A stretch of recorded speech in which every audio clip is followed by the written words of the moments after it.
The snow leopard Scarface had just captured a yak calf. At this time, it was feasting heartily. Little did it know that all this was seen by another snow leopard on the mountaintop. As a novice mother, Brinka greatly admired Scarface's hunting experience. However, she also had to quickly bring food back to her cubs.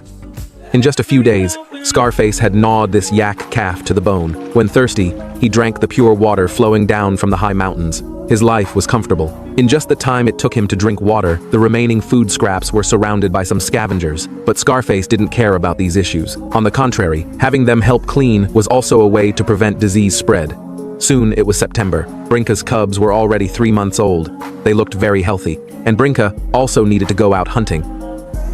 Brinka came to a steep slope in the valley. The Baral sheep not far away were her hunting target this time. Usually, snow leopards hunt in ambush form. Therefore, as long as the ambush is proper, its speed can instantly increase to over 60 kilometers. However, Brinka, who hadn't hunted for too long, watched helplessly as prey escaped from before her eyes. Brinka could only lie on the grass, sulking.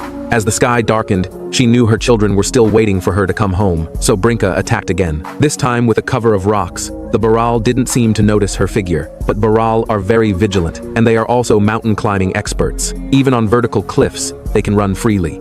At dawn, after nighttime efforts, Brinka finally succeeded in hunting. Now, she still had to figure out how to drag the precious prey to the cub's side. This wasn't a simple matter. Transporting heavy prey made her progress very slow, and once she stopped, it would attract other predators' attention, including this magpie that had been following her.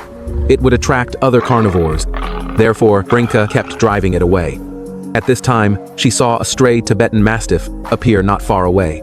This mastiff seemed to smell blood. It was gradually approaching Brinka's position. After a night of hunting, exhausted, Brinka didn't want to start a conflict with the mastiff. She could only try to stay quiet. Just as the mastiff was about to approach, the wind direction in the valley suddenly changed.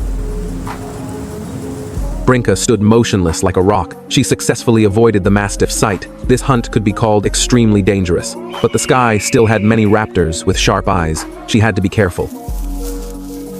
Brinka hid the prey very close to the cubs. She began signaling the children to join her.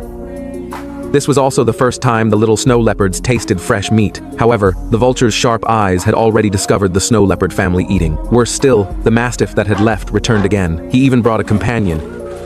For the children's peace, Brinka wouldn't yield easily this time. The cubs took the opportunity to climb onto the cliff. The mastiffs could only helplessly watch, and Brinka was still defending her precious food. She confronted the mastiffs without yielding. The cubs nervously watched everything below the cliff. Seeing the mother leopard was too persistent, the mastiffs finally chose to retreat. The cubs also quickly returned to their mother's side. Today, they could all fill their bellies with peace of mind.